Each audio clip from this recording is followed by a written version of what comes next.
Move the chains. All right, it is time to move the chains. And if you love sports in New Orleans, you know that this city is always in the game when it comes to hosting the major events. From the Saints and the Super Bowl to college championships, and now even the Savannah Bananas bringing the banana ball to town as they did. Man, I tell you what, it was exciting. There's always something big happening here. Helping make all that possible is the Greater New Orleans Sports Foundation President and CEO, Jay Cicero. He's joining us today to talk about bringing the bananas to the Crescent City, some exciting events on the horizon like Hondo Fest and the X Games, really excited about that, and the ongoing efforts to land another Super Bowl in New Orleans. Jay, great to see you. Thanks for being with us. Thank you, Mark. Appreciate you having me on. Oh, look, and it won't be the last because you've got a lot going on. Always. Jay, tell me, something like Savannah Bananas, that's one of the most talked about teams in sports right now. What is that like for the impact that it brings to the city? You know, they put on an incredible show, and it's something very different. If you remember 33 years ago, showing my age, I was a general manager of the Zephyrs, right. UNO. The first 2 years they were here, in 1993 and 94. And minor league baseball was all about promotion, was all about having fun, family. This is, these guys take it to an all new level. And it was just an incredible show.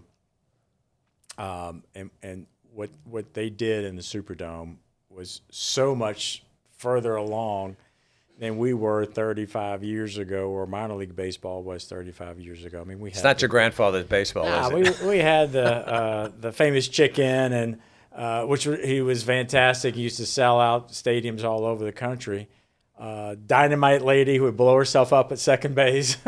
Morgana the Kissing Bandit. We won't say everything that she did. But that's right. It was some great promotions every night, family oriented, and we would, we would really have a lot of fun with it.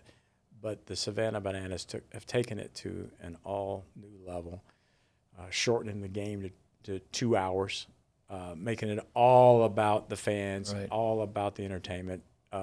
And some fun baseball. Yeah. So it was really cool. It's great, too. Josh Richardson, who was involved with the Saints and the Pelicans for many years, is now with the crew there. And it's great to know that we've got a kind of a New Orleans guy in there as well, helping them along the way. Absolutely. And so our role was to work with Legends Global. They do everything inside the dome. We're handling everything outside of the dome. It's a pretty light lift for us overall. They're doing the majority of stuff they're doing inside the dome. And tickets went pretty quickly, didn't they? Tickets are amazing. The demand for those tickets is through the roof, and this lottery system that they have, and and trying to keep the secondary market in control by keeping tickets at a lower price for families is pretty special. Yeah. Do you think we'll get them back? I think so. There's no reason for them not to come back. Well, speaking of bringing exciting things to New Orleans, as y'all seem to do on a regular basis, talk about Hondo Fest. That's coming up. The Hondo Rodeo Fest, our first foray into rodeo. And look, we couldn't be partnered with better people. The folks from James Trawick on down, their president and CEO, they're just a quality group of folks. Yeah. Look, I got to give credit where the credit's due. Governor Landry and his passion for rodeo is the reason why the Hondo Rodeo Fest is here and will be here April 10th through 12th at the Caesars Superdome. So picture, rodeo on half of the floor, and then the other half of the floor is a large concert stage.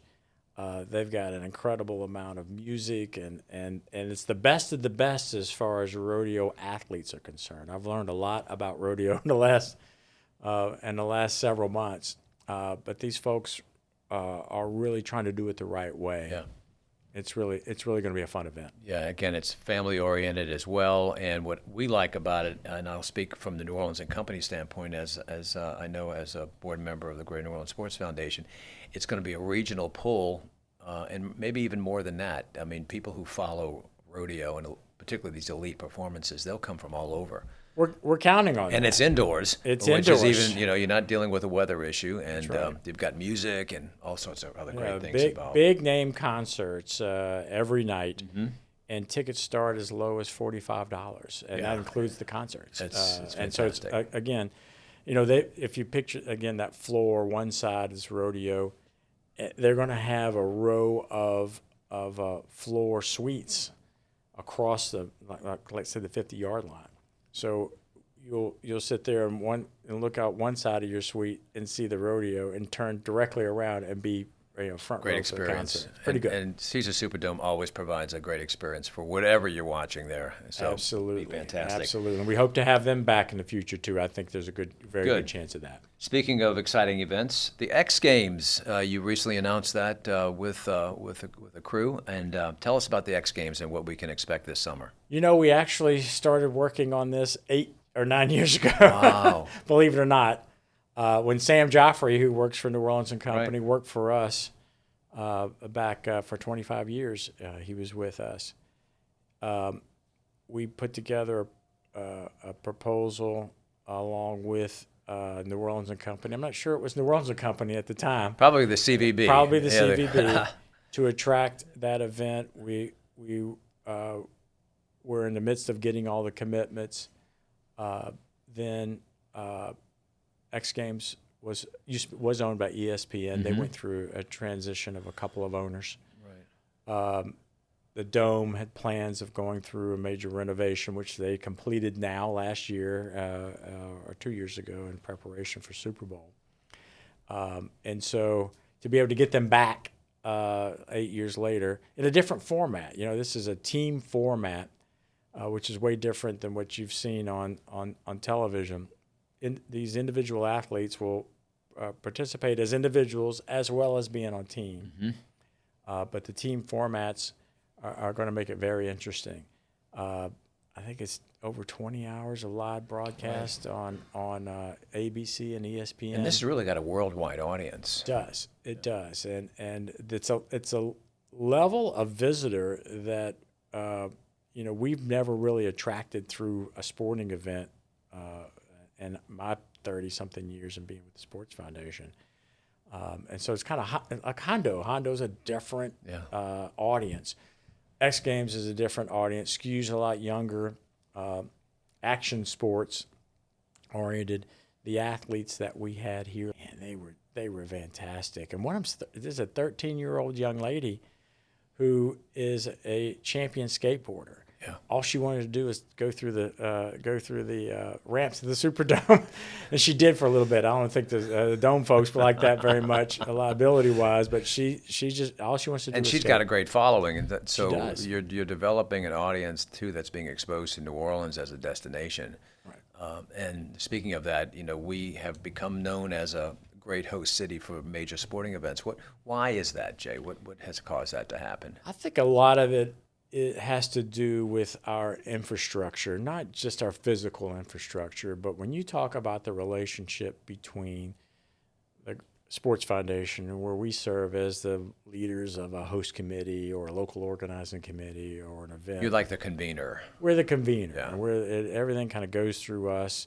It falls on us a responsibility for the fundraising and the operations, but I'm getting back to your question. It's because of the infrastructure of the partnerships that we have with New Orleans and Company, with Legends Global, with the hotel and hospitality community, with service providers here in New Orleans, the convention center.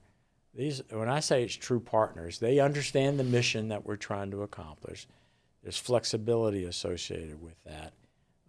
And we're always looking out for their best interests, and they're always looking out for our best interests. And when you have that type of relationship where everybody's working together, it's way different than other cities. And I think that's where our strength comes in. And I think the organizations realize it's not like it's a one-stop shop, but they know with you and your leadership and the Great New Orleans Sports Foundation, it all comes together, and they don't have to be meeting with separate organizations. As we said earlier, you're the convener. And your experience, I'd like to talk a little bit about that. You have directed several Super Bowls. 4. Yes, 4. The last one, spectacular. You hear around the NFL that it was the best Super Bowl ever. And we do that so well, and we hope to be able to do it again.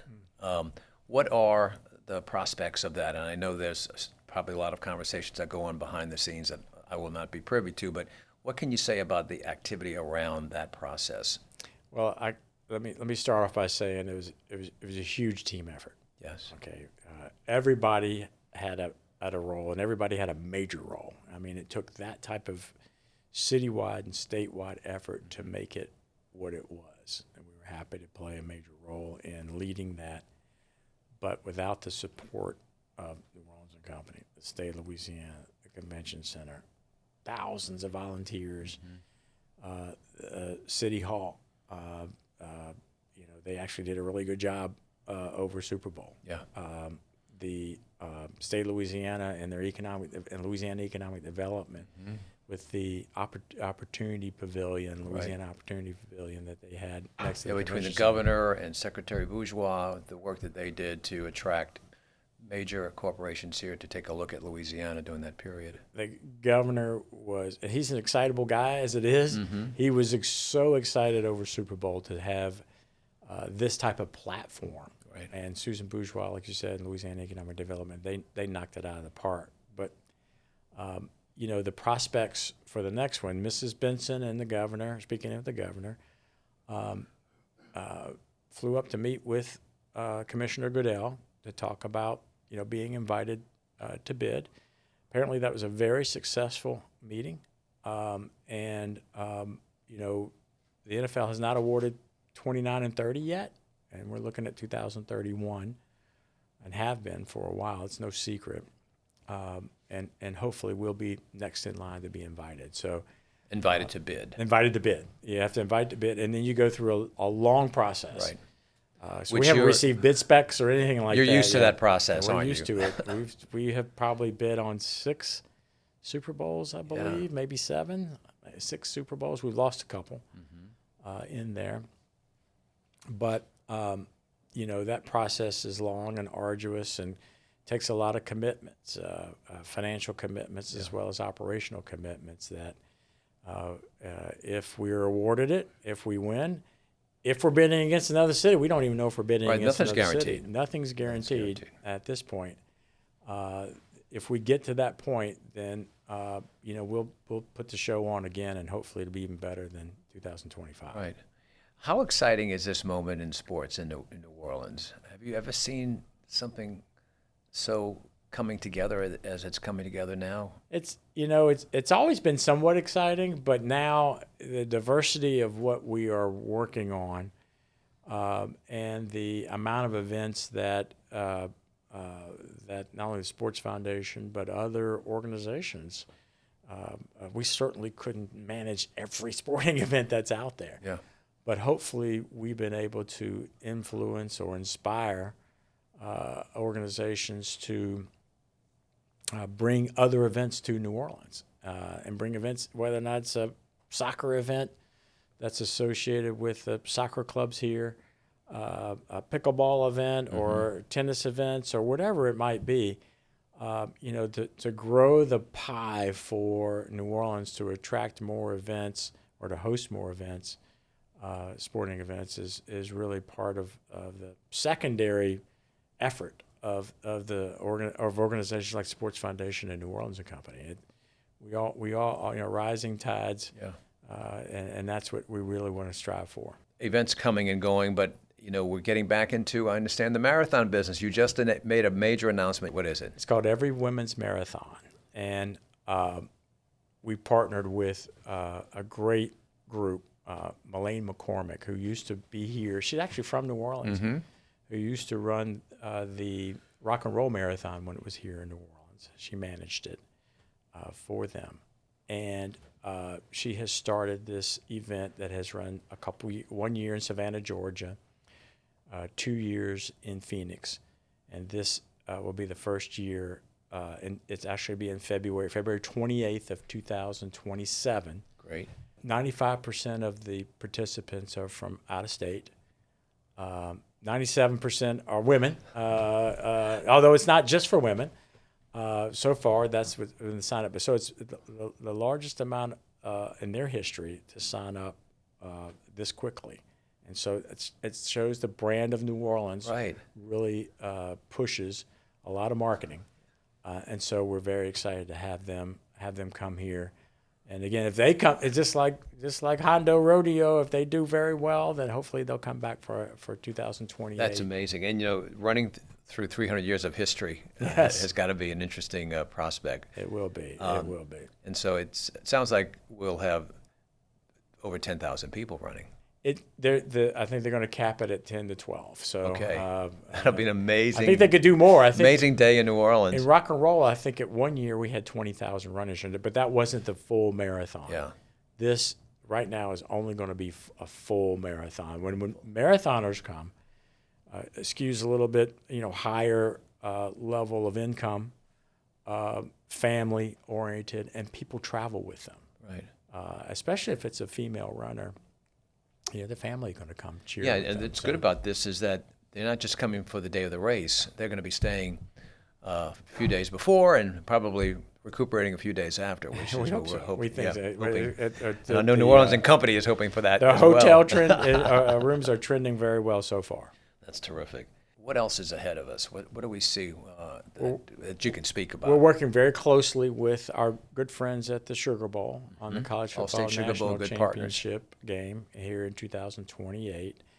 And so that'll be a fun one again. Do you liken that to a Super Bowl type of outing? And more of a men's Final Four. Nothing really matches the Super Bowl. It's hard to compare anything to that. But I'd say men's Final Four. But sort of that footprint. You'll have activities for the week. Yeah, the footprint will certainly be similar to a Super Bowl. Right. As far as every facility being used and the convention center being completely used, et cetera, all the special event facilities, thousands of volunteers. There's a lot of comparisons, frankly.